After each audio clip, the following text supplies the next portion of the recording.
হজ যাত্রী পরিবহনের পাশাপাশি এবার ফাঁকা থাকা শিডিউল ফ্লাইটেও সাধারণ যাত্রী পরিবহনের পরিকল্পনা নিয়েছে বিমান বাংলাদেশ এয়ারলাইন্স।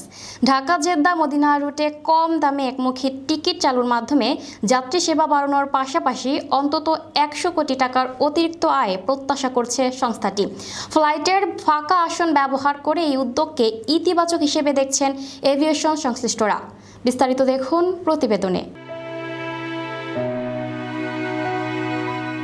হজযাত্রী পরিবহনের পাশাপাশি এবার বেশিরভাগ শিডিউল ফ্লাইটও পরিচালনা করবে বিমান বাংলাদেশ এয়ারলাইন্স। হজযাত্রীদের যাতায়াতের সময় ফাঁকা থাকা ফ্লাইটে সাধারণ যাত্রীদের সেবা দেওয়ার পরিকল্পনা নিয়েছে সংস্থাটি।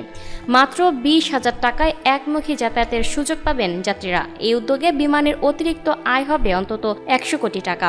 বাংলাদেশ থেকে সৌদি আরবে হজযাত্রীদের নিয়ে যাওয়ার পর ফ্লাইটগুলো সাধারণত ফাঁকা অবস্থায় ফিরতে হয়। একইভাবে ফিরতি ফ্লাইটও অনেক সময় একমুখী ফাঁকা থাকে। এবার সেই ফাঁকা ফ্লাইটগুলোতে প্রবাসী ও সাধারণ যাত্রী পরিবহনের উদ্যোগ নিচ্ছে বিমান।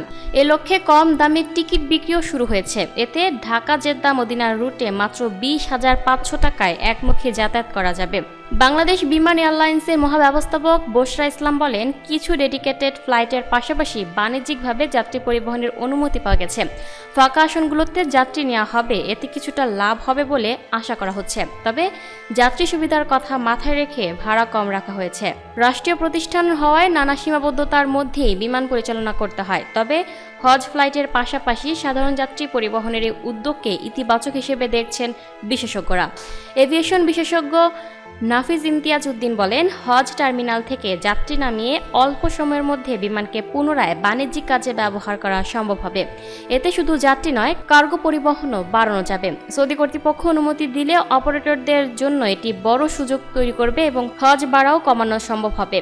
এর আগে কয়েক বছর সৌদি আরবের বিশেষ শর্তের কারণে হজ ফ্লাইটে অন্য যাত্রী বহন করা যেত না। তবে এবার সেই সীমাবদ্ধতার কিছুটা শিথিলতায় হজ মৌসুমে কম ভাড়ায় এই সুবিধা পাওয়া যাচ্ছে বলে জানিয়েছে বাংলাদেশ বিমান এয়ারলাইন্স। এতে প্রতিষ্ঠানটি বাড়তি আয়ের পাশাপাশি যাত্রী সেবাও বাড়ানোর আশা করছে। Lucky Akhter, up to date news, Dhaka.